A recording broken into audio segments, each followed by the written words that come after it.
The sound of gunfire echoing through the mountain pass was what finally broke her, and Delilah Wright ran until her lungs burned and her vision blurred with exhaustion and tears.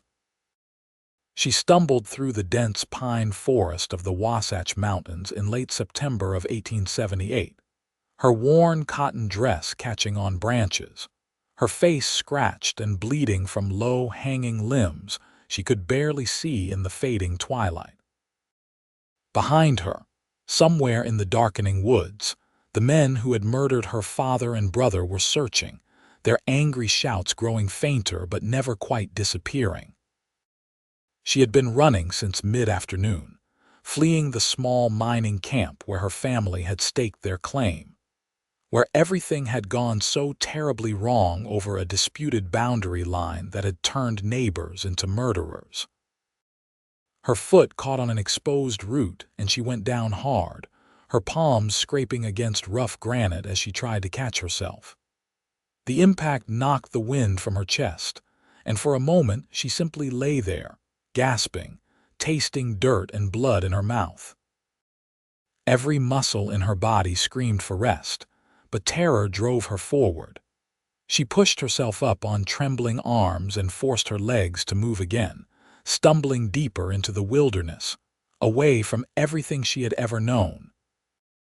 The sun had fully set now, and the temperature was dropping rapidly in the high elevation. She had no coat, no supplies, no idea where she was going except away. Delilah had no notion of how long she continued moving through the darkness, half walking and half falling down slopes she could not see, pushing through underbrush that tore at her skin and clothing. At some point the moon rose, casting pale silver light through the towering pines, but by then she was beyond coherent thought. Her body simply moved on instinct, driven by pure survival, until finally her legs gave out completely, and she collapsed beside a fallen log near what sounded like a creek. She tried to rise one more time, but her limbs would not obey. The last thing she registered before unconsciousness claimed her was the sound of rushing water and the distant howl of a wolf. The sun was well above the horizon when Delilah next opened her eyes, and for several confused moments, she could not remember where she was or why her entire body ached as though she had been beaten. Then memory returned in a sickening rush and she jerked upright with a gasp, looking wildly around for pursuers. But she was not lying on the cold ground where she had fallen. She was in a bed, a real bed with rough-hewn wooden frame and warm quilts pulled up to her chin. The room around her was small and rustic, built from solid timber logs chinked with mud and moss. Morning sunlight streamed through a single window with real glass panes, illuminating a space that was simple but meticulously clean and organized. Panic flooded through her veins. Where was she? Who had found her? Were they friend or foe?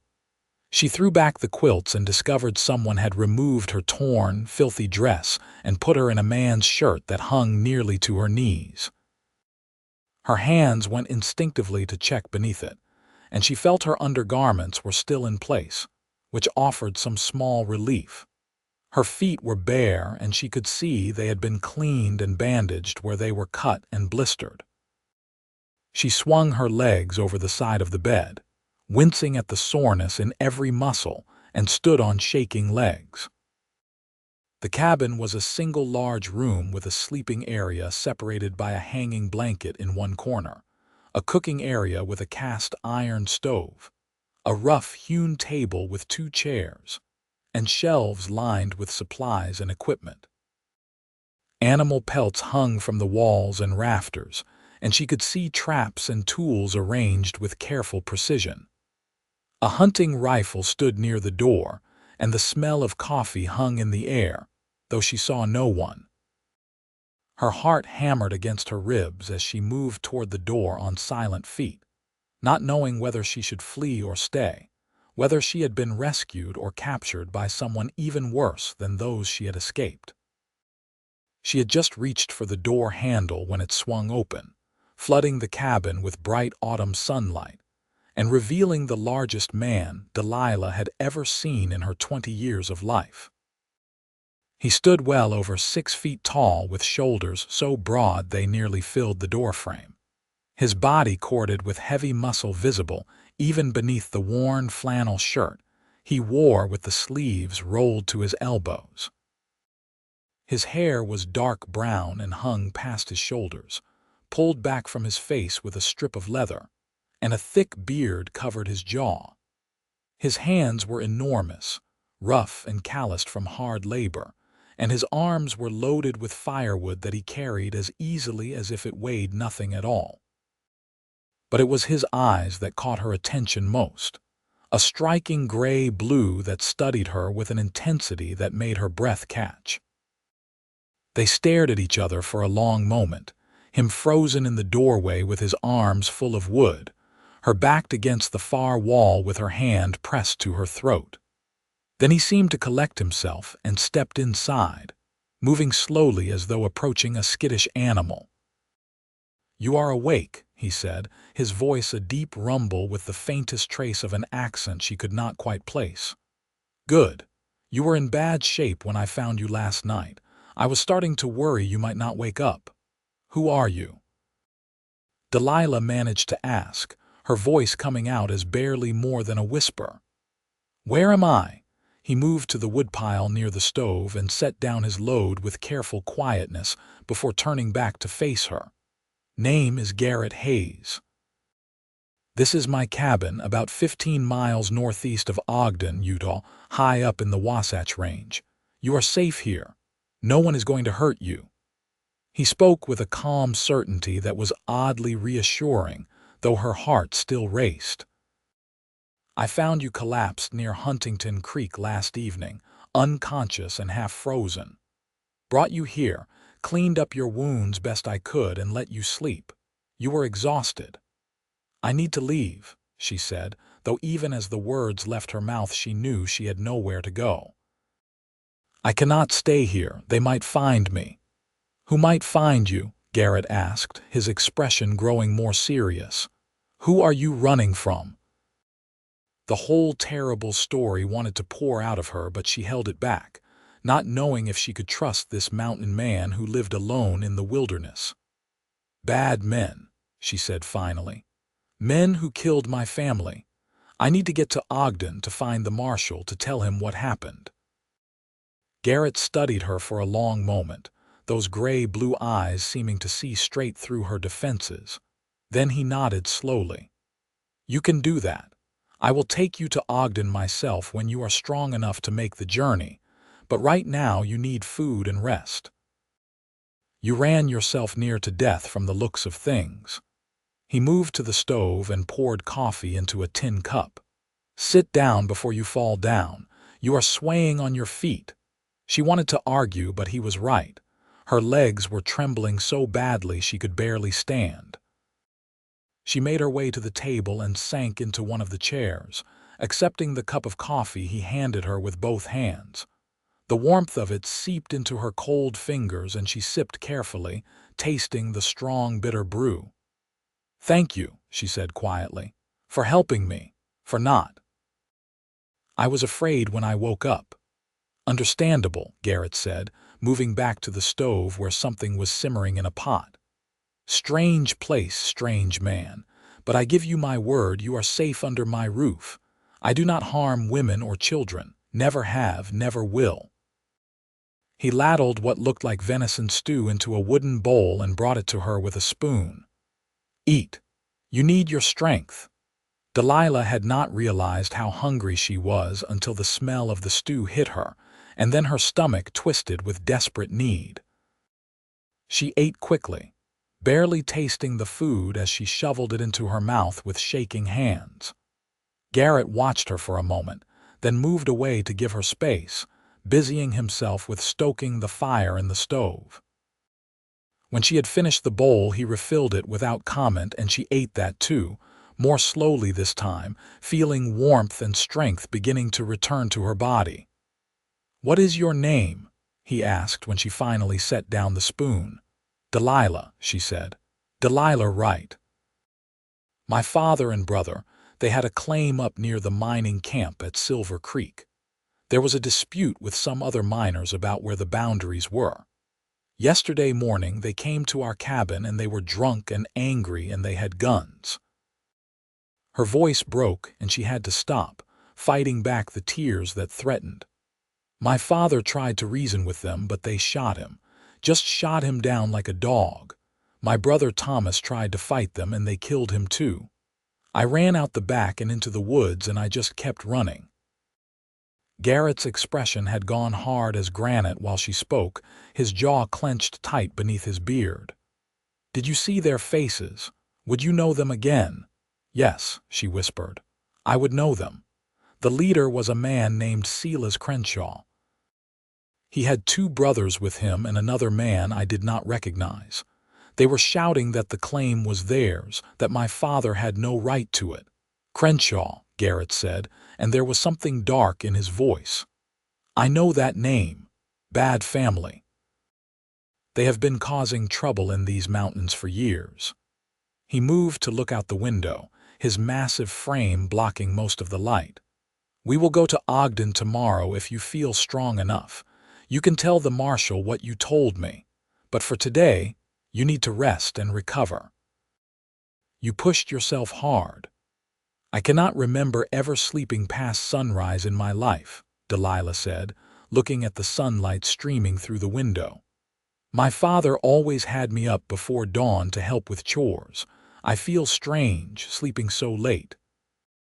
Garrett turned from the window and something that might have been a smile softened his bearded face. You needed it. Your body knows what it requires better than your habits do. Rest is not laziness when you are healing. He moved toward the door. I have morning chores still to finish. Animals to tend, water to haul. You stay inside where it is warm and safe. There is more stew in the pot if you get hungry again and water in the pitcher by the basin.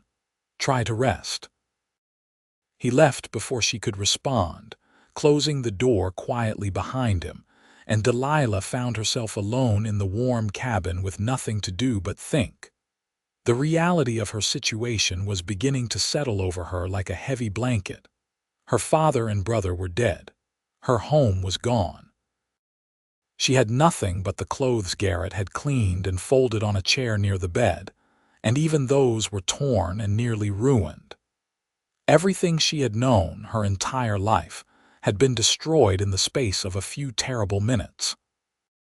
The tears came then, hot and bitter, and she let them fall, burying her face in her hands and weeping for all she had lost. She cried until her throat was raw and her eyes burned, until there were no more tears left inside her. Then she sat in numb silence, staring at nothing, trying to understand how the world could change so completely in such a short time. Through the window, she could see Garrett moving about the clearing around his cabin, performing the tasks of daily survival with economical efficiency. She watched him chop wood with an axe, his powerful shoulders and arms moving with practiced rhythm, splitting logs with single strokes. He hauled water from a nearby spring in wooden buckets that must have weighed 40 pounds each and carried them as though they were empty. He tended to a small corral where she could see a mule and a sturdy mountain horse, brushing them down and checking their hooves with gentle competence. Everything he did was done with quiet capability, a man completely at home in this wild place. Delilah realized she had been watching him for nearly an hour when he finally came back inside, bringing the smell of fresh air and pine smoke with him. "How are you feeling?" he asked, shrugging out of his heavy coat. "Better," she said, and it was mostly true. The food and warmth had restored some of her physical strength, though her heart still felt like a raw wound. "Thank you for letting me rest, and for doing the chores yourself. I should have helped." "You should have done no such thing," Garrett said firmly. "You were half dead when I found you. One more day of rest is not going to hurt anything." He moved to the water basin and washed his hands and face, then dried them on a rough towel. I have been thinking about your situation. Going to the marshal is the right thing to do, but you need to be prepared that justice might not come as quick or clean as you would like. The Crenshaws have money and influence. They have gotten away with things before. So, I should just let them murder my family and take what was ours.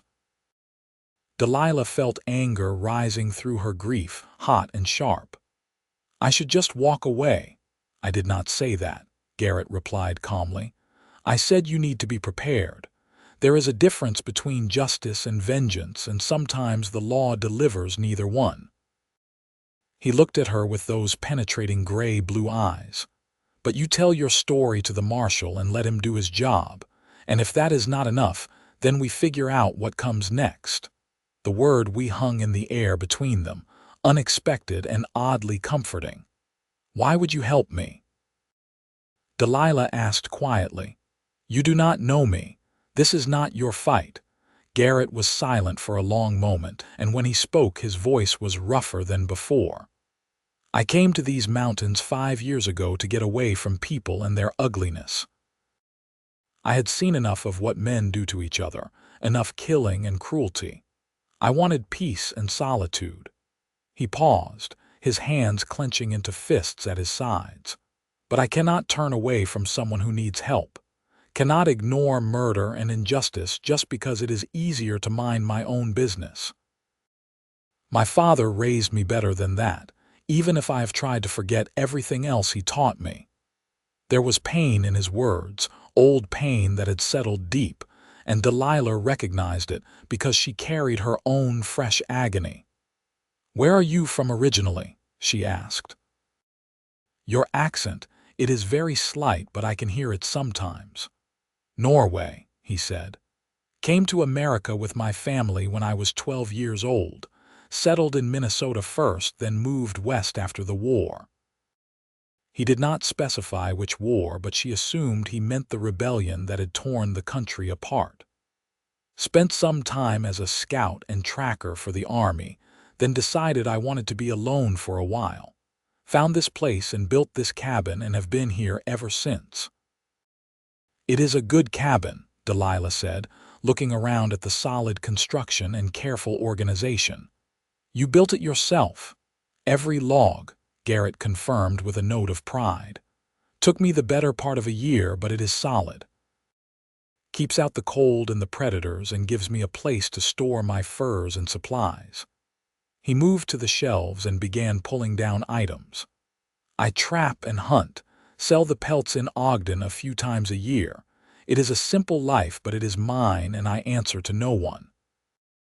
It sounds lonely, Delilah said softly. Garrett glanced at her, something unreadable flickering across his face. Sometimes, he admitted, but loneliness is better than the alternative I was living before.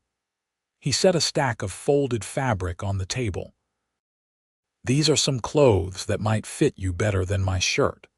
They belong to a woman who lived at the trading post where I sometimes stop. She died last winter of pneumonia, and her husband gave me some of her things, said I might find use for them someday. I think she would be glad to know they are helping someone. Delilah took the clothes with trembling hands, overwhelmed by this stranger's kindness. There was a simple dress of dark blue wool, a warmer than her torn cotton one, and undergarments that looked barely worn. I do not know how to thank you, she said, her voice thick with emotion. You have saved my life and asked nothing in return. Thank me by staying alive and getting justice for your family, Garrett said gruffly. That is all I need.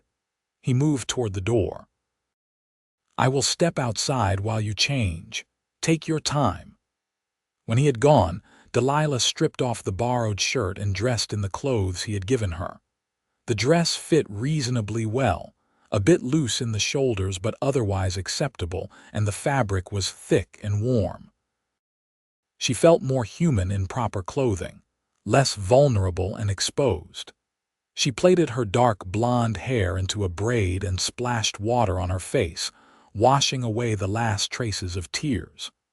When she looked at her reflection in the small mirror hanging near the basin, she saw a stranger staring back. Her face was thinner than she remembered, her eyes haunted and bruised with exhaustion. She looked like someone who had lost everything, which she supposed was exactly what she was. The rest of that day passed in quiet routine. Garrett showed her around the clearing, pointing out where he kept various supplies and how he had organized his small homestead. He was not talkative by nature, but he answered her questions with patient detail, and she found herself relaxing in his presence despite the strangeness of her situation. There was something fundamentally decent about him, a core of integrity that she recognized instinctively. He treated her with careful respect, never standing too close or touching her unnecessarily, always aware of the impropriety of an unmarried woman staying in a bachelor's cabin. As evening approached, Garrett prepared another meal while Delilah sat at the table and watched, feeling useless but too exhausted to do much else.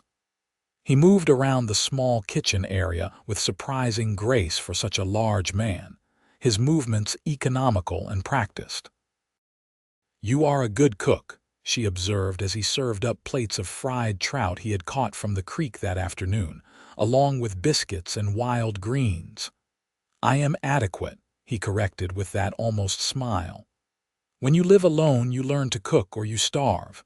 Those are your options." He sat down across from her, and they ate in companionable silence for a while before he spoke again. "Tell me about your father and brother. What were they like?" Delilah had not expected the question, and it hit her like a physical blow, bringing fresh grief rising in her chest. But she found herself wanting to talk about them, to keep their memory alive through words. "My father was a good man," she said quietly. "Honest, hardworking. He believed in doing right by people and keeping your word. After my mother died 3 years ago, he decided to try his luck in the mining camps. He had heard there was silver in these mountains, and he thought maybe we could make a better life. Thomas, my brother, he was 19. He was smart and funny, and he could fix anything with his hands. He was going to be an engineer someday." Her voice broke. "They did not deserve what happened to them." "No one deserves that," Garrett said, his voice rough with sympathy. "But good people die every day while bad ones prosper. That is the world we live in. All we can do is try to balance the scales a little when we get the chance." They finished their meal and cleaned up together, falling into an easy partnership that felt strangely natural. As darkness fell outside, Garrett lit oil lamps that cast warm, golden light through the cabin. "You should take the bed again tonight," he said when Delilah started to protest. "I will sleep on the floor by the fire.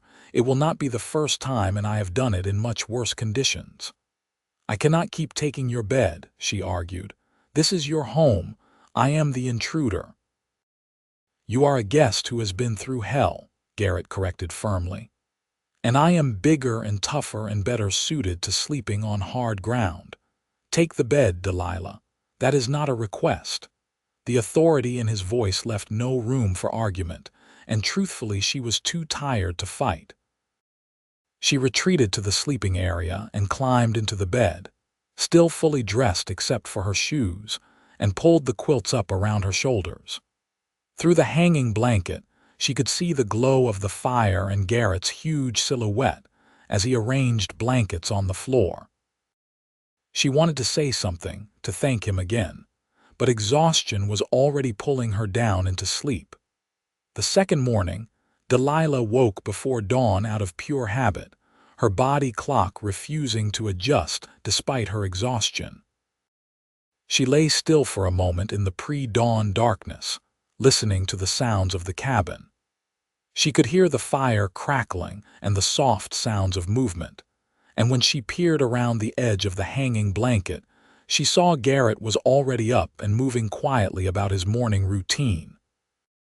He had stoked the fire and put coffee on to boil, and now he was pulling on his heavy coat, clearly preparing to go outside and tend to his animals. "You do not have to be so quiet," she said, making him turn in surprise. "I am awake." "Force of habit," he said, his breath making small clouds in the cold air. The cabin was warm near the fire, but the far corners still held the night's chill. "Sun will not be up for another hour. You should sleep more." "I have never slept past sunrise in my life," Delilah said, echoing her words from the day before. "I feel lazy lying in bed when there is work to be done." Garrett regarded her thoughtfully for a long moment. "You are still healing," he said finally. "Your body needs more rest than usual." "There is no shame in taking what you need." He moved toward the door. "I am going to do the morning chores. You stay warm and rest. We have a long ride ahead of us today if you are feeling strong enough to make it to Ogden."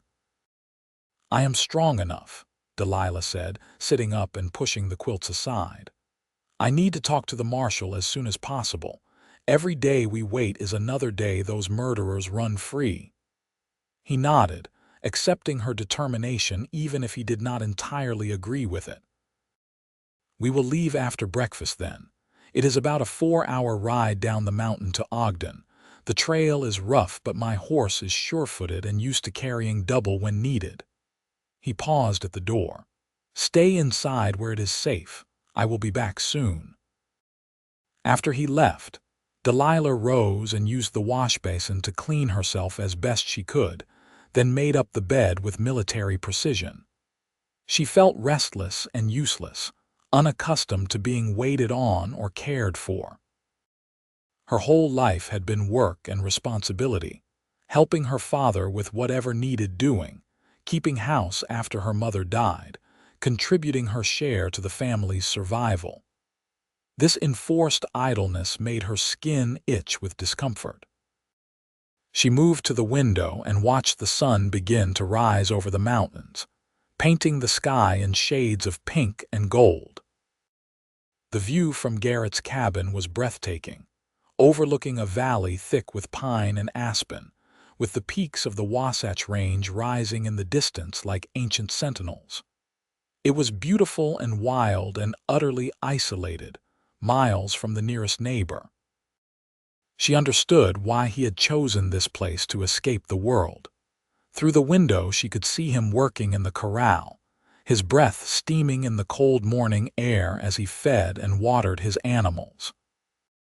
Even from a distance, she could see the play of muscle beneath his shirt as he worked, the easy strength with which he handled heavy bales of hay and full water buckets.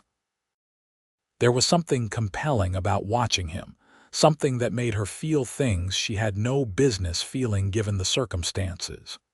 She turned away from the window, troubled by her own thoughts. When Garrett returned to the cabin, she had composed herself and was sitting at the table with her hands folded, trying to look like a proper lady instead of a woman who had been admiring her host's physical attributes. He prepared a quick breakfast of bacon and eggs, which they ate efficiently, both of them focused on the journey ahead.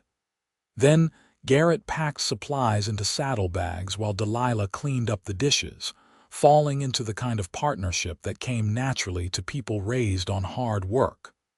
"Ready?" he asked when everything was prepared.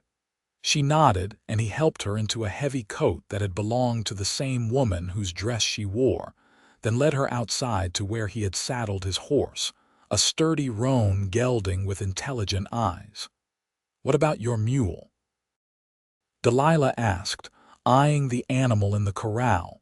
"He stays here and guards the place," Garrett said with dry humor. "He is too stubborn for trail riding anyway. Ranger here is much better suited for the journey." He patted the horse's neck affectionately, then turned to Delilah. "Have you ridden much?" "Enough," she said, though truthfully it had been a while. Her family had owned a horse at one point but had sold it when money got tight. Garrett swung up into the saddle with easy grace, then reached down to pull Delilah up behind him. She settled onto the horse's back, acutely aware of how close she had to sit to him, her arms wrapped around his waist to keep her balance. Even through their layers of clothing, she could feel the solid warmth of him, the hard muscle of his torso.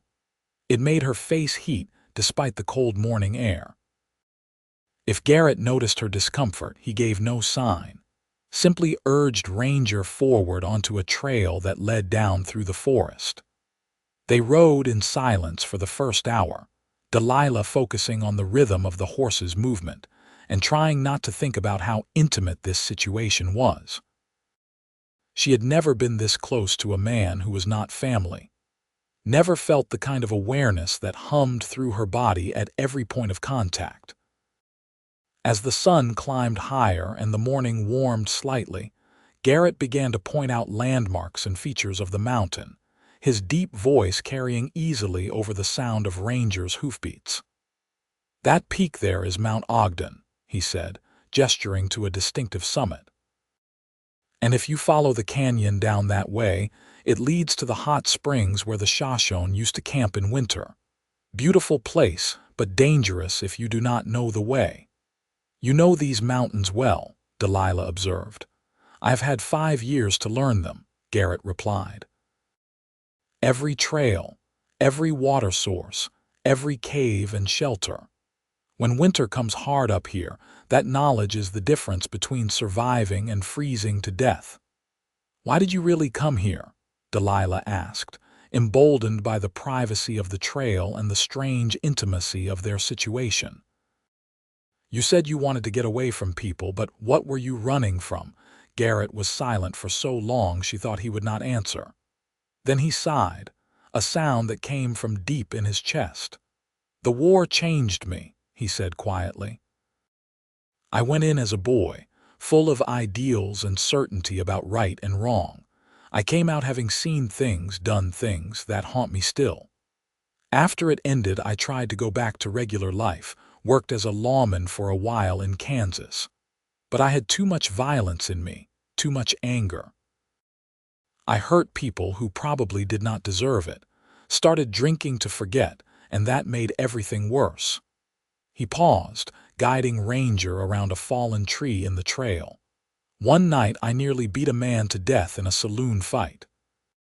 He had been cheating at cards, but that did not give me the right to do what I did. When I saw him lying there in his own blood, saw what my hands had done, I knew I needed to leave civilization before I killed someone. So I came here. Spent 5 years learning to be quiet again, learning to let go of the rage. Most days I succeed." Delilah tightened her arms around his waist, a gesture of comfort that was instinctive. "You are not that man anymore," she said softly. "I can tell. You are gentle and kind. You saved my life and asked for nothing in return." "Do not make me into something I am not," Garrett said, but there was no harshness in his words. "I am still capable of violence. I just choose not to let it control me anymore. But if I find the men who killed your family, Delilah, I cannot promise I will stay civilized."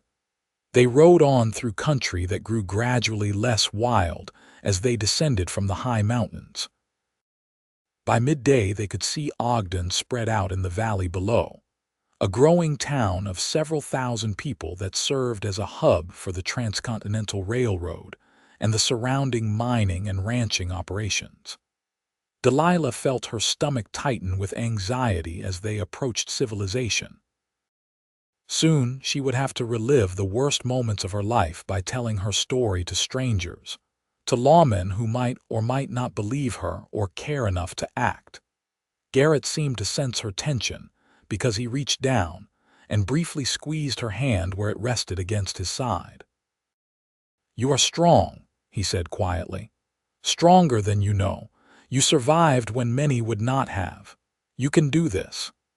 His confidence in her steadied something inside Delilah, gave her the courage to straighten her spine and lift her chin as they rode into Ogden's busy streets.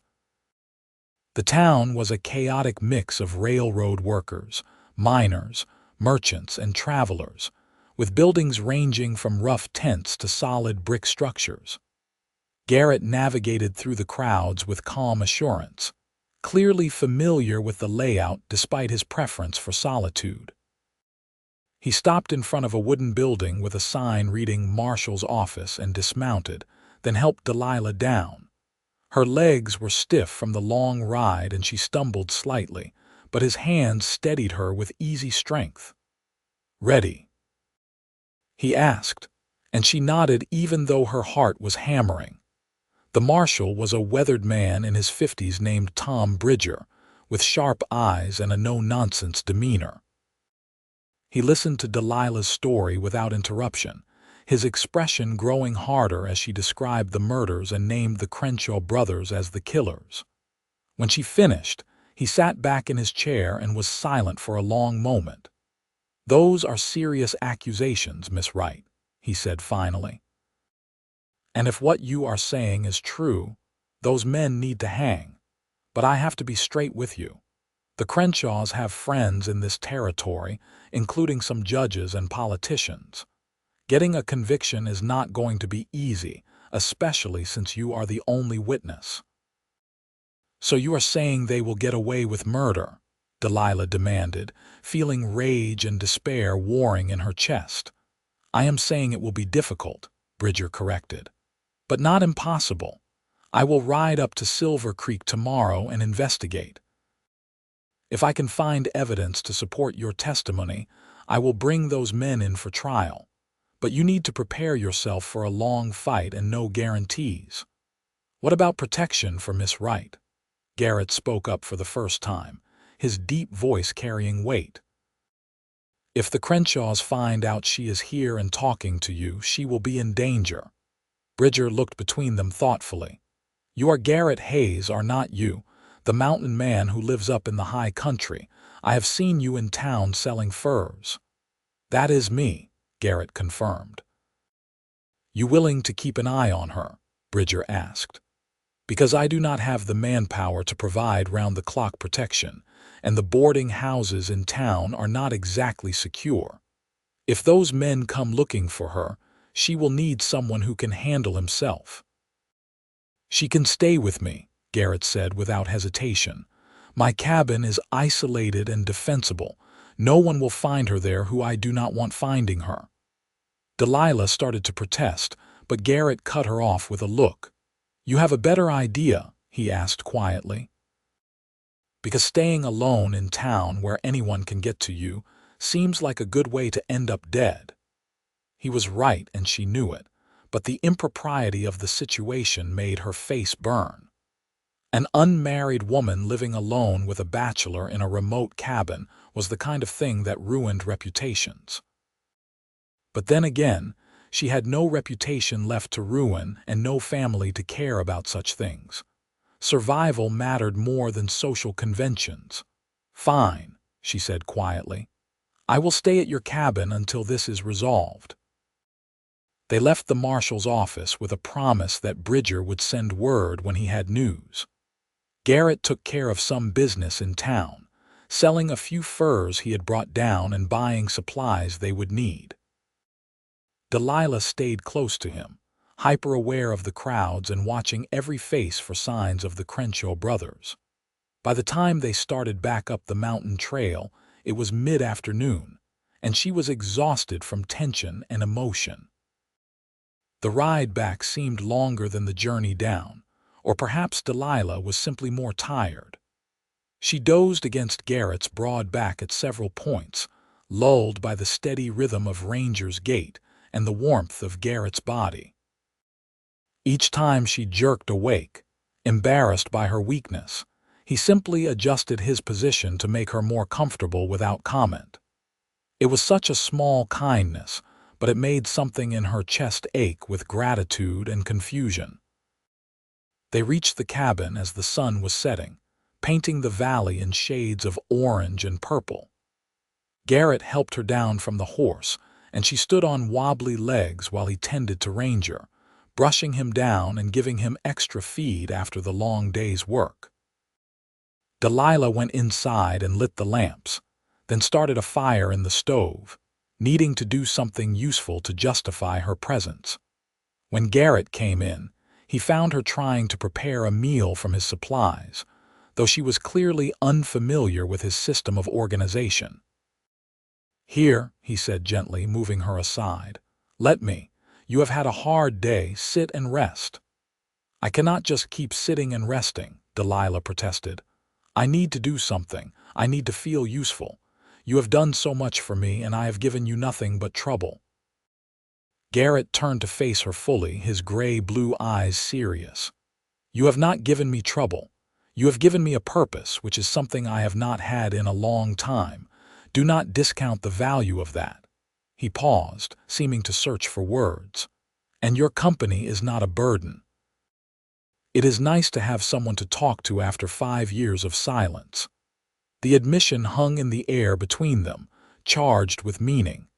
Delilah felt her breath catch as their eyes met and held. In that moment, she saw past his rough exterior to the loneliness beneath, the isolation he had chosen but which clearly weighed on him. And she saw something else too, a warmth in his gaze that made her heart flutter in a way that had nothing to do with fear. "Let me help you cook," she said quietly. "Teach me your system and we can work together. I am a quick learner." A smile, a real smile this time, softened Garrett's bearded face. "All right," he agreed. "I can do that." They prepared the meal side by side in the small kitchen space, their movements becoming synchronized as he showed her where he kept things and how he liked to prepare certain foods. There was something deeply intimate about working together this way, about learning each other's rhythms and preferences. By the time they sat down to eat, Delilah felt more relaxed than she had since before her world fell apart. Over the next week, they fell into a comfortable routine. Each morning Garrett rose before dawn to do his chores while Delilah slept, something that still felt strange and indulgent to her. But when she protested again, he simply said, "You are healing. Let yourself heal." And there was such quiet certainty in his words that she found herself unable to argue. During the days, she began to help him with tasks around the homestead. She learned to preserve meat and tan hides, to identify edible plants and track game, to read the weather in the sky and the behavior of animals. Garrett was a patient teacher, never condescending when she made mistakes, always encouraging when she succeeded. She discovered she enjoyed this wild life more than she would have expected, found satisfaction in the hard physical work and the direct connection to the land.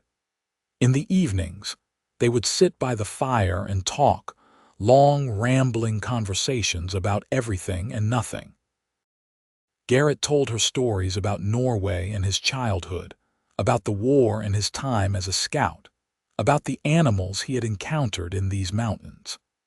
Delilah shared memories of her family, of her mother's laugh and her brother's terrible jokes, of her father's unshakable integrity. The talking helped heal something inside her, helped keep their memories alive even as she began to accept that they were truly gone. A week and a half after their trip to Ogden, Marshal Bridger arrived at the cabin just after noon, his horse laboring up the steep trail. Garrett saw him coming and went out to meet him while Delilah watched anxiously from the doorway. "I found your camp at Silver Creek," Bridger said without preamble, swinging down from his saddle. "Found the bodies of Abraham Wright and Thomas Wright, buried in shallow graves behind the cabin. Found evidence of the dispute Miss Wright described, and I found witnesses who confirmed the Crenshaws were in the area that day and left in a hurry." "Did you arrest them?" Delilah demanded, stepping out into the clearing. Bridger's face was grim. "I tried. But when I went to bring them in, they resisted. There was gunfire. 2 of them are dead, including Silas Crenshaw. The 3rd brother, Jacob, escaped into the mountains. The 4th man was never there to begin with, must have left the territory." Delilah felt the world tilt beneath her feet. 2 dead, 1 escaped. It was not the justice she had wanted, not a trial and a lawful hanging, but it was something. "So it is over?" she asked. Not quite, Bridger said. Jacob Crenshaw is still out there and he is likely to want revenge for his brothers. You need to stay hidden until I can track him down. Could be days, could be weeks. But you are not safe until he is caught or confirmed dead. After the marshal left, Delilah sat at the table with her head in her hands, trying to process what she had learned. Garrett moved around the cabin quietly, giving her space to feel whatever she needed to feel. Finally, she looked up at him, her eyes dry but haunted. I should feel something, she said. Relief or satisfaction or something. 2 of the men who killed my family are dead, but I just feel empty. Garrett came to sit across from her, his large hands folded on the table. Revenge does not heal grief, he said quietly. It just creates more emptiness. You will have to find another way to come to terms with what happened, one that does not depend on other people dying. How did you do it? Delilah asked. How did you find peace after all the violence you saw and caused? He was quiet for a long time, his eyes distant. I have not found peace, he admitted, but I have found something like acceptance. I cannot change what I did or what was done to me. All I can do is choose to be different going forward. Choose to build instead of destroy, protect instead of harm. Some days that is enough. Some days it is not. Delilah reached across the table and took one of his huge hands in both of hers, a gesture that surprised them both. His skin was rough and calloused, marked by years of hard labor and harder living, but his touch was gentle as his fingers curled around hers. Thank you, she said softly, for everything, for saving me, for protecting me, for giving me a place to heal. I do not know what I would have done without you. You would have survived, Garrett said with quiet certainty. You are stronger than you think, Delilah Wright. You have steel in your spine that most people never find. His thumb brushed across her knuckles in a gesture that might have been unconscious but made her heart race. But I am glad I could help. Glad you are here. The admission hung between them, heavy with implications. Delilah realized with a start that somewhere in the past weeks, Garrett had become more to her than just a rescuer or protector. She looked forward to their evenings by the fire, to the sound of his voice and the rare smile that transformed his stern face. She felt safe with him in a way that went beyond physical protection, felt seen and valued in a way she had never experienced before. And when she looked at him, at the strength in his body and the gentleness in his eyes, she felt things that made her face heat and her stomach flutter. I am glad to be here too, she said quietly, and the truth of it surprised her. Despite everything she had lost, despite the grief and fear and uncertainty, there was something right about being in this cabin with this man. Something that felt like the beginning of healing, or maybe the beginning of something else entirely. The days that followed took on a different quality, charged with an awareness that had not been there before. Delilah found herself watching Garrett when he worked, admiring the way his muscles moved beneath his shirt, the competence of his hands, the quiet intelligence in his eyes. She caught him watching her too, his gaze following her movements around the cabin with an intensity that made her skin tingle. They were both careful not to cross any lines, both aware of the propriety they were already violating, but the attraction between them grew like a living thing. 2 weeks after Marshal Bridger's visit, the first snow of the season began to fall. Delilah woke to find the world outside the cabin transformed into a wonderland of white, with heavy flakes still drifting down from a gray sky. She moved to the window and watched in fascination, having rarely seen snow in the lower elevations where she had spent most of her life. It is beautiful, she breathed as Garrett came to stand beside her, 2 cups of coffee in his hands. He passed her one and they stood together in comfortable silence, watching the snow blanket the valley. It is also dangerous, Garrett said. This is early for snow this heavy. We might be snowed in for a while if this keeps up. The trail down to Ogden will be impassable until it melts or I can dig us out. The thought of being trapped here with him should have caused anxiety, but instead Delilah felt a curious sense of relief. "How long might that be?" she asked. "Could be days, could be weeks depending on how much falls," Garrett replied. "But we have plenty of supplies and firewood. We will not starve or freeze. We will just be stuck with each other's company." He glanced down at her with that almost smile. "Think you can tolerate that?" "I think I can manage," Delilah said, unable to keep from smiling back. The snow continued to fall for 3 days straight, piling up in deep drifts around the cabin and blocking the trail completely.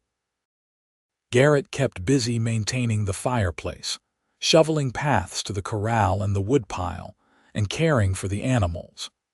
Delilah helped where she could and focused on indoor tasks, mending clothes and organizing supplies, and learning to cook more complex meals with Garrett's patient instruction.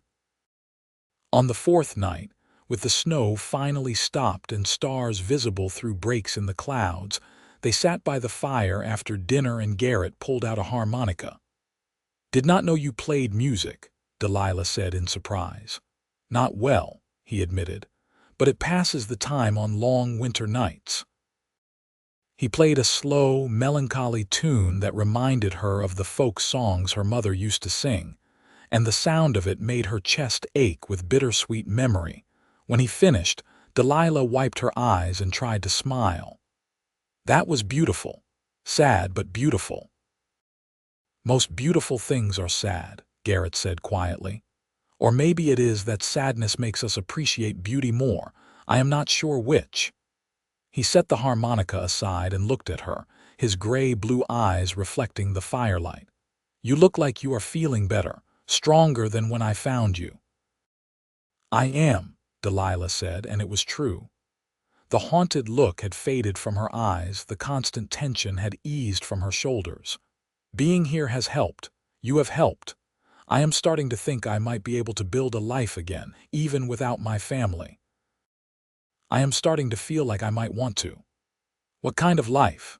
Garrett asked, leaning forward with his elbows on his knees, genuinely interested in her answer. Delilah had not allowed herself to think about the future much, too focused on surviving the present. But now she found herself considering possibilities. "I do not know exactly," she said slowly. "I enjoy the work here, the simplicity of it. I like being in the mountains, being surrounded by wilderness and beauty. I like having a purpose each day, tasks that matter." She paused, gathering courage. "I like being with you."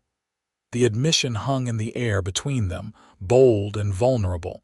Garrett's expression shifted, something intense and hungry flickering in his eyes before he controlled it. "Delilah," he said, his voice rough, "you should not say things like that. You have been through trauma and you are grateful for help. That is natural, but it is not the same as actually wanting to be here, wanting to be with someone like me." "Someone like you," Delilah repeated, feeling a flash of irritation. "What does that mean?" "Someone who has killed people," Garrett said bluntly. "Someone who has done terrible things. Someone who lives alone in the mountains because he cannot trust himself around civilization. You deserve better than a broken man with blood on his hands." Delilah stood and moved closer to him, driven by a certainty she had not known she possessed. "Do not tell me what I deserve," she said firmly. "I am 20 years old and I have buried my entire family and watched everything I knew burn to ash. I know what real monsters look like, Garrett Hayes, and you are not one of them. You are a good man who made hard choices and carries the weight of them with honor." She knelt in front of him so they were at eye level, her hands gripping his knees for balance. "I am not confused about my feelings. I am not just grateful, though I am that too. I am drawn to you in a way I have never been drawn to anyone. I think about you constantly. I watch you work and I admire your strength and your gentleness. I listen to you talk and I want to know everything about you. And when you look at me the way you are looking at me right now, I feel alive in a way that has nothing to do with surviving and everything to do with living." Garrett stared at her, his breath coming faster, his hands clenched into fists at his sides as though he was fighting the urge to reach for her. "You are so young," he said, but his voice lacked conviction. "I am 32 years old. I have lived a lifetime already while you are just beginning yours." 12 years is not so much," Delilah countered. "My mother was 15 years younger than my father and they had a good marriage. Age is not what matters. What matters is whether we want the same things, whether we can build something together." "And what is it you want, Delilah?" Garrett asked, his voice dropping to barely more than a whisper. "Say it clearly so there is no misunderstanding." She met his eyes steadily, refusing to look away even though her heart was hammering. "I want you," she said simply. "I want to stay here with you to build a life in these mountains. I want to wake up next to you every morning and fall asleep in your arms every night. I want everything, Garrett. If you want it too." For a long moment he simply stared at her, and she could see the war playing out behind his eyes, desire battling with honor and self-doubt. Then something seemed to break inside him and he reached for her, his large hands cupping her face with surprising gentleness. "God help me, I do want it," he breathed. "I want you so much it terrifies me. From the moment I found you in the forest I have been fighting this, telling myself I was just protecting you. But you are right. It is more than that. You have become essential to me, Delilah. The thought of you leaving tears me apart." Then he was kissing her, his lips claiming hers with a hunger that stole her breath. Delilah melted into him, her arms going around his neck as she kissed him back with equal fervor. His beard was soft against her skin, and he tasted like coffee and something uniquely himself. The kiss deepened, and she made a small sound of pleasure that seemed to undo him completely. He stood, bringing her with him, and backed her against the wall, his massive body caging hers as his mouth explored hers with thorough intensity. When they finally broke apart, both breathing hard, Garrett rested his forehead against hers and laughed shakily. "We should not be doing this," he said without any real conviction. "It is improper. You are an unmarried woman under my protection."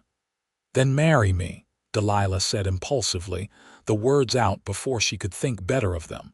"Make me your wife and there will be nothing improper about it." Garrett pulled back to look at her, his eyes wide with shock. "Are you serious?" "Completely," Delilah said, and realized she meant it with every fiber of her being. "I know it is fast. I know we have only known each other a few weeks. But time feels different when you have looked death in the face. I do not want to waste what life I have left being cautious or proper. I want to grab happiness with both hands while I can. And you make me happy, Garrett. You make me feel safe and valued and alive. So yes, I am asking you to marry me." A slow smile spread across Garrett's face, transforming him from stern mountain man to something younger and more open. "In that case, yes," he said. "Yes, I will marry you, Delilah Wright, though I think traditionally the man is supposed to do the asking." "You can ask me properly later if it makes you feel better," Delilah said, grinning up at him. "But right now I want you to kiss me again." He obliged with enthusiasm, and they spent the rest of the evening exploring this new dimension of their relationship, though Garrett was careful to maintain boundaries that would preserve her innocence until they could be properly married. It was both frustrating and sweet, the way he held himself in check despite the obvious desire burning in his eyes. But Delilah respected his honor and found that the anticipation only made her want him more. The next morning dawned clear and cold, the sun sparkling off the snow-covered landscape like diamonds. They ate breakfast in a daze of happiness, stealing kisses between bites and grinning at each other like fools. "We should go to Ogden as soon as the trail is passable," Garrett said. Find a preacher and make this official. I do not want to wait any longer than necessary." "Neither do I," Delilah agreed. "But what about Jacob Crenshaw? Marshal Bridger said I should stay hidden until he is caught." Garrett's expression hardened. "I will keep you safe. And any man who comes after you will have to go through me first. I'm not hiding you away forever because of what might happen. We will be careful, but we will not live in fear." It took 3 more days for the snow to melt enough that Garrett felt comfortable attempting the journey to Ogden. They set out early, both dressed in their warmest clothes, with Delilah once again riding behind Garrett on Ranger. The journey was slower than before due to the snow and ice still lingering on the trail, but Garrett navigated it with confident skill. They reached Ogden by early afternoon and went straight to the church, a simple white building at the edge of town. The preacher was a kindly older man named Reverend Matthews, who listened to their story without judgment and agreed to marry them that very day. "Love is a blessing not to be delayed," he said with a warm smile. "Especially in these uncertain times." They had no rings, no witnesses except for the preacher's wife who was called in to observe, no wedding finery or celebration.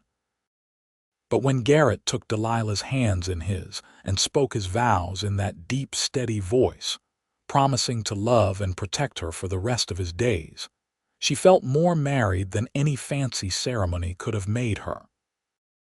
And when she promised to stand by his side through whatever came, to build a life with him in the wilderness they both loved, she meant every word. The kiss that sealed their marriage was gentle and reverent, full of promise for the future they would create together. Afterward, they stopped at the general store to buy a few supplies, and Garrett purchased a simple gold band that he slipped onto Delilah's finger. It was slightly too large, but she did not care. It was real and solid, and it meant she belonged to him and he to her. They also stopped at the marshal's office to inform Bridger of the marriage. The lawman congratulated them with genuine warmth, then his expression grew serious. "I got word this morning that Jacob Crenshaw was found dead 2 days ago, frozen to death in the mountains north of here. He must have been trying to flee the territory and got caught in that early snowstorm. So you are in the clear, Miss Wright, or I suppose it is Mrs. Hayes now." The news should have brought relief, but Delilah found she felt nothing but a vague sadness.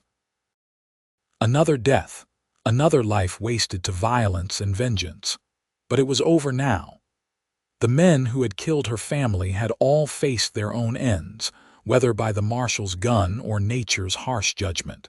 She could finally let go and move forward.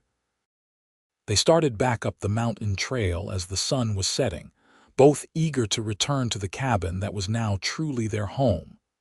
Delilah rested her head against Garrett's broad back and allowed herself to feel the happiness that had been building inside her.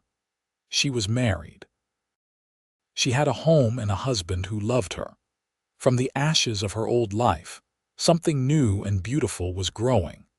That night, in the privacy of their cabin, Garrett carried Delilah to the bed and made love to her with a tenderness and passion that brought tears to her eyes.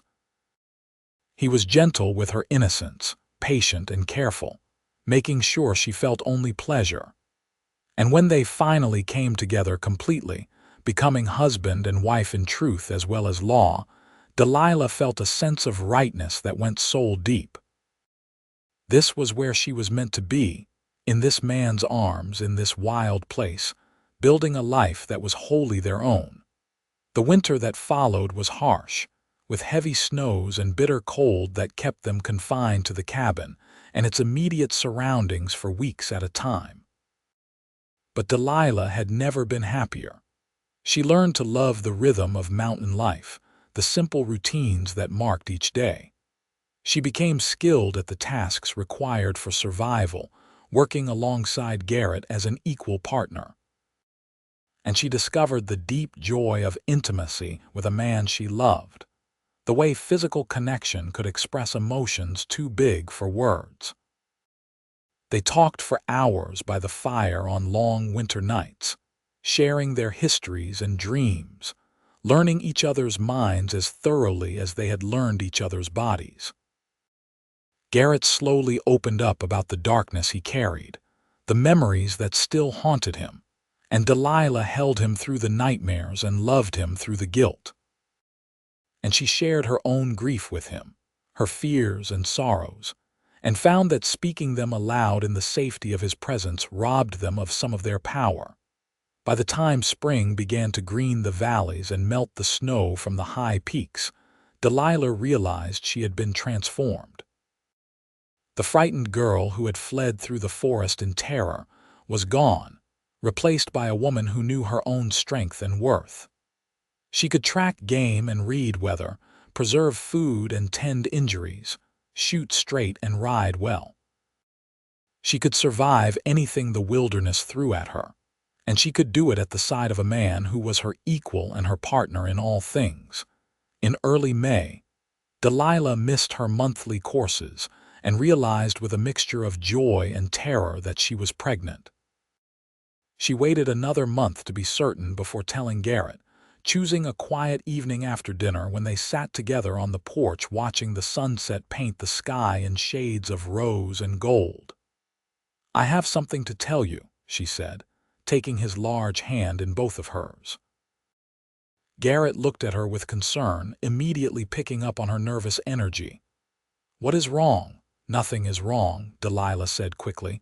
"At least I do not think so, but things are going to change." She took a deep breath. "I am pregnant, Garrett. We are going to have a baby." The expression that crossed his face was pure wonder, joy so intense it made his eyes bright with moisture. "A baby," he repeated as though testing the word. "We are going to have a baby." "Yes," Delilah confirmed, laughing at his shocked delight. "Sometime in late winter, I think. Are you happy?" Instead of answering, Garrett pulled her into his arms and held her so tightly she could barely breathe, his face buried in her hair. She could feel him trembling and realized he was crying, silent tears of overwhelming emotion. "Happy does not begin to cover it," he said roughly. "I never thought I would have this, a wife and a child, a real family. I thought I had given up that possibility when I came to these mountains. But you gave it back to me, Delilah. You gave me everything." The pregnancy progressed smoothly through the summer and fall. Garrett became even more protective than usual, constantly worrying about Delilah's health and comfort, making her rest more than she wanted and fussing over her nutrition. She found it both endearing and slightly irritating, but she also understood it came from love and fear of loss. He had been alone for so long that the thought of losing the family he had found terrified him. As winter approached and Delilah's belly swelled with new life, they prepared the cabin for the baby's arrival. Garrett built a cradle from smooth pine and Delilah sewed tiny clothes from soft fabric purchased on their trips to Ogden. They talked about names and plans, about what kind of parents they wanted to be, about the future they would build for this child. The baby came in late February during a howling blizzard that trapped them in the cabin with snow piling against the walls. Delilah labored through the night with only Garrett to help her, both of them terrified but determined. He stayed by her side the entire time, holding her hand and wiping her brow, offering encouragement and strength when her own faltered. And when the baby finally arrived with a lusty cry as dawn was breaking, Garrett caught his son in hands that were shaking with emotion and wonder. They named him Thomas Abraham Hayes, after Delilah's brother and father, and he was perfect. Dark hair like his father, gray-blue eyes that would darken or lighten with time, and a strong, healthy cry that filled the cabin with sound. Garrett held his son with infinite gentleness, this massive man cradling the tiny infant as though he might break, tears streaming unashamedly down his bearded face. "Thank you," he whispered to Delilah as she held their child for the first time, exhausted but radiant with joy. Thank you for giving me this, for giving me everything." The years that followed brought both challenges and blessings. They had two more children, a daughter named Sarah Grace 2 years after Thomas, and another son they called James William 3 years after that. The cabin was expanded to accommodate their growing family, with an additional room built on and better organization of the limited space. Life was hard work and constant vigilance, but it was also rich with love and laughter and purpose. Delilah proved to be a strong mother, teaching her children the skills they needed to survive while also filling their lives with stories and songs and joy. Garrett was a devoted father, patient and playful despite his stern appearance, teaching his sons to hunt and track while also encouraging his daughter's wild, independent spirit. They raised their children to respect the wilderness, to value honesty and hard work, to see the beauty in simple things. Several times a year, they would make the journey down to Ogden for supplies and to maintain connections with the wider world. The town grew and changed around them as the railroad brought more people west, but they always returned to their mountain home with relief, preferring the wild quiet to the chaos of civilization. They had friends in town and maintained cordial relationships, but their true life was in the high country, just the five of them against the elements. As the children grew, Delilah sometimes thought about the girl she had been when she first stumbled into this clearing, terrified and broken and alone. That girl would never have believed she could be this happy, could build this life from the ruins of tragedy. But she had learned that human beings were capable of remarkable resilience, that love could grow even in the harshest soil, that endings could become beginnings if you were brave enough to let them. On their 10th wedding anniversary, Garrett took Delilah on a rare evening walk without the children, leaving them in the care of a trusted neighbor who had come up to visit. They walked to the spot near Huntington Creek where he had found her that first night, where her new life had truly begun. The woods were peaceful in the summer twilight, full of birdsong and the rustle of small animals in the underbrush. "You ever regret it?" Garrett asked quietly as they stood together looking at the creek. "Giving up the chance for an easier life, staying here in the wilderness with me?" Delilah turned to look at him, this man who had saved her in every way a person could be saved. Silver was beginning to thread through his dark hair and beard, and fine lines creased the corners of his eyes. But he was still strong and vital, still the mountain man who had let her rest while he did morning chores, who had seen her weakness and protected it until she could find her strength again. "Not for a single moment," she said firmly, taking his hands in hers. "This life we have built, this family we have made, it is everything I never knew I wanted. You are everything I never knew I needed. If I could go back and change what happened to bring me here, I would not. Because it led me to you, and that makes it all worthwhile." Garrett pulled her into his arms and kissed her with the same passion and tenderness he had shown on their wedding night, and Delilah kissed him back with all the love and gratitude in her heart.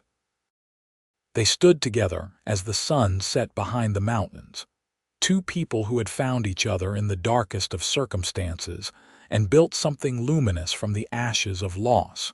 In the years that followed, they continued to thrive in their mountain home.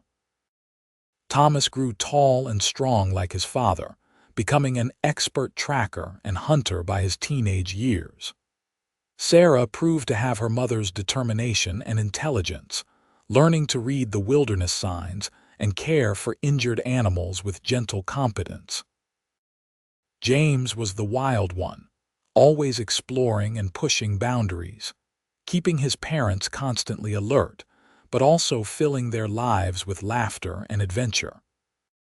When Delilah was 40 and Garrett 52, they became grandparents for the first time when Thomas married a young woman from Ogden and brought her to live in a cabin he built nearby. The arrival of their grandson, a healthy boy named Garrett Thomas, brought tears to Garrett's eyes once again. This man who had once thought himself too broken for family, now surrounded by love and legacy. As they grew older, Garrett's hair and beard turned silver and Delilah's dark blonde faded to gray, but their love remained constant and strong. They still worked side by side in the rhythm they had established decades before, still talked by the fire on long winter nights, still reached for each other in the darkness with the same need and tenderness. The passion might have mellowed with time, but it had not diminished, merely deepened into something more profound and enduring. On quiet mornings, Delilah would sometimes wake before dawn out of old habit and find Garrett already up, moving quietly about the cabin so as not to disturb her rest. And she would remember those first days, when she had never slept past sunrise in her life, when he had let her rest while he did morning chores, because he had seen how desperately she needed healing. That simple act of kindness had been the first seed of love, planted in the fertile soil of shared tragedy and mutual respect, growing over the years into something that sustained and sheltered them both. They lived long lives together in those mountains, watching their children and grandchildren thrive, maintaining the home they had built with their own hands and hearts. And when Garrett finally passed away peacefully in his sleep at the age of 78, with Delilah holding his hand and their children gathered around, his last words were, "Thank you for the life you gave me. Thank you for choosing me." Delilah lived another 5 years after Garrett's death, staying in the cabin they had shared for so long, surrounded by family and memory. And when her time came to join him, she went peacefully, a smile on her weathered face, secure in the knowledge that she had lived fully and loved completely. Her last thoughts were of that first morning in the cabin, waking to find herself safe and cared for by a stranger who would become the love of her life. The cabin still stands today, maintained by the Hayes descendants who continue to live in the Wasatch Mountains, carrying on the legacy of strength and love that Garrett and Delilah built from tragedy and determination. And sometimes, on quiet mornings when the sun rises over the peaks and the valley fills with golden light, those who live there swear they can feel the presence of two souls who loved each other so well that not even death could diminish it, who proved that the best endings are really just beginnings in disguise, and that love, true love, can transform anything, even the darkest grief, into something beautiful and lasting and real.